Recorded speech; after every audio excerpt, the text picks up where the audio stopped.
Speaking of drafting quarterbacks, guys, if the Browns take a QB with either the first or the fourth overall pick, they should start him week 1, despite having added, they added Tyrod Taylor. They just added Drew Stanton this weekend, believe it or not.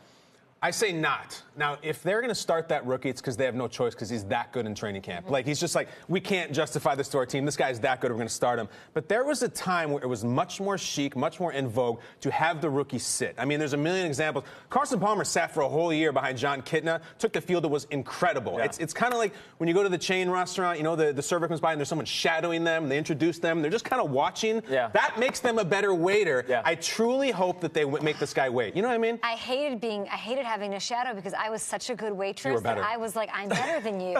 I know that I'm better than you. Yeah. You've worked here 2 years and I could run circles around you. Let me out there so I can get the tips. That might be happens with a quarterback. And if they're picking at number 1, and so you're getting Sam Darnold or Josh Rosen, those are 2 guys that could probably roll out there and start. You know who that away. was? That was Aaron Rodgers looking at Brett Favre saying, I'm better than him. Let me in. I'm going to do my thing. They waited on a lot of tables. They waited a lot of tables in order for him to get his chance.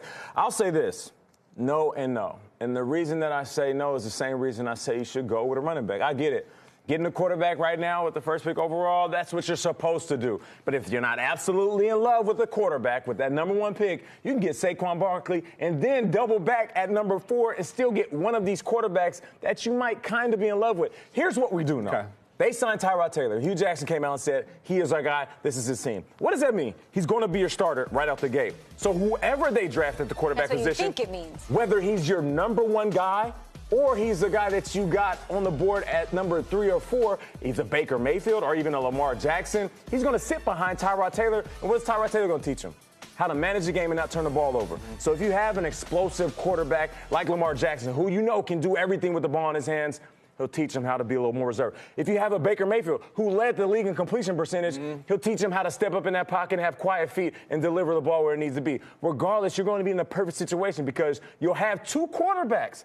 You can have Tyrod Taylor and a Heisman winner and Saquon Barkley. How about that for having everything you want? Catch me outside. Catch me outside. How about that, Trainer Cleveland? will catch you in Orlando right now. They had Deshaun Kaiser, rolled him out there. I think we can all agree too early. Yeah, the interesting thing with this one is that I don't want them to make a decision until training camp starts and these guys actually throw the ball. I feel like Bill O'Brien last year said, Tom Savage is our guy, and everything I heard out of training camp was that Deshaun Watson was running circles around him. They start Tom Savage in 1/2 into a blowout against the Jaguars. They're going to Deshaun Watson. So what was the point of saying that from the beginning? Now, look, Hugh Jackson said that Tyrod Taylor's his guy, and he said that he doesn't believe in the term bridge quarterback. I don't think I've ever seen a bridge quarterback more in my life than Tyrod Taylor in this situation. That is, to me, the ultimate bridge quarterback. You hold the flame for just a little bit until either the first or the 4th quarterback is ready to go. So Hugh came out with a great quote. Tyrod's not a bridge quarterback. He's our guy. Let's wait until training camp and see how it goes. And then if it's Tyrod for the first couple weeks and Darnold's ready or Allen's ready or Rosen's ready or even Mayfield's ready, maybe it's time to go to the rookie and get this thing going. I would be very surprised if they went with Tyrod Taylor for 17 weeks next season. This isn't Alex Smith. I can't wait to see where these kids go. Let's do it. This is going to be amazing.